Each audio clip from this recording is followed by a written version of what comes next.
I want to talk about technique, tweaking your right hand technique. In this place of time, there's a lot of right hand techniques. Everyone's doing finger picking, slapping, tapping, harmonics, all together. I'm only talking about playing with two fingers. Let's make the most of playing with two fingers. That's what I'd like to do today. We have index and middle, so I think the most sense would be to alternate fingers for best results. Let's take a D on the 5th fret of the A string. All I'm going to do is alternate between index and middle, back and forth, very evenly and consistent. Next, I'm going to play a whole measure of eighth notes, and I'm going to accent the first beat with my index finger.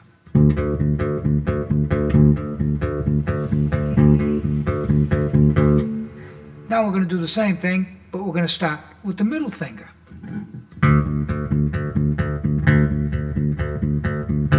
Right now, I'm going to play a rhythm, and the rhythm will be a dotted quarter and an eighth. The first beat will be the dotted quarter, and on the upbeat of 2, we will have an eighth note. When I play that, alternating fingers, starting with the index, the upbeat of 2 winds up on my middle finger. So I'm accenting first on the first beat with my index, then I accent with the middle finger when I get to the upbeat of 2, simply because sequentially that's the way it winds up. So it looks like this. A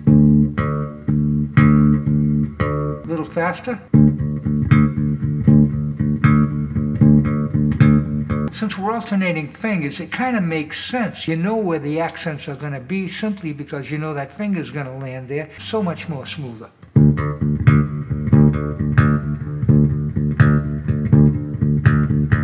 Let's try a pentatonic scale.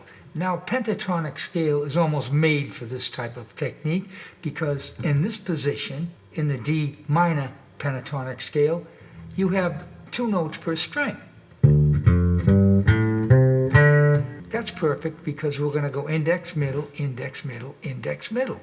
2 notes for each string. Works out very well mathematically.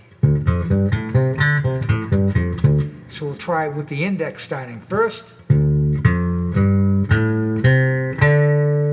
And then we'll descend.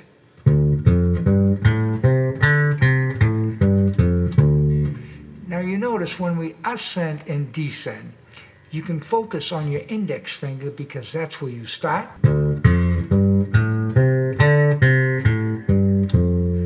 You end on your middle finger, so you're going to start that phrase all over again with your index.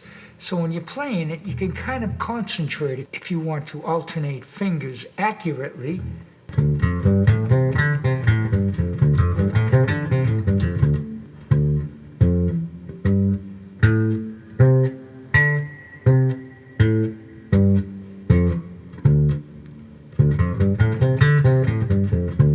okay, let's play a little run going up the neck a few frets. And it will still be the D minor pentatonic scale, but I'm going to move up in positions of the D minor pentatonic scale, like this.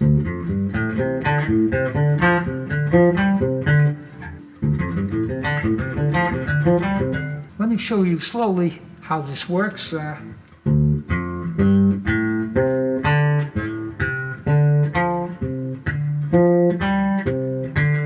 Even slower.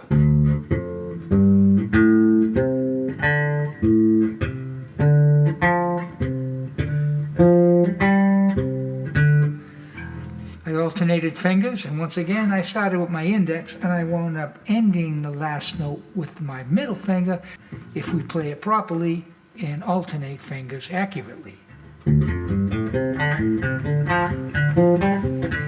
Let's start with the middle finger now, just to cover all bases, because you never know. If you're going to play a run like this and you're switching fingers all the time, you never know where you might start, because who knows what happened in the beat before you got there. So let's try it with the middle finger.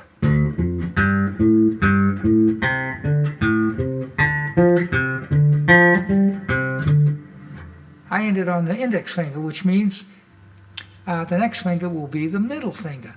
I alternated fingers perfectly. I hope you got something out of this video. I now ask you to subscribe, hit the bell to be notified of videos yet to come, like and comment. If If you want the charts that you saw on this tutorial, you can get them at my Patreon page, link below, and I hope to see you again soon.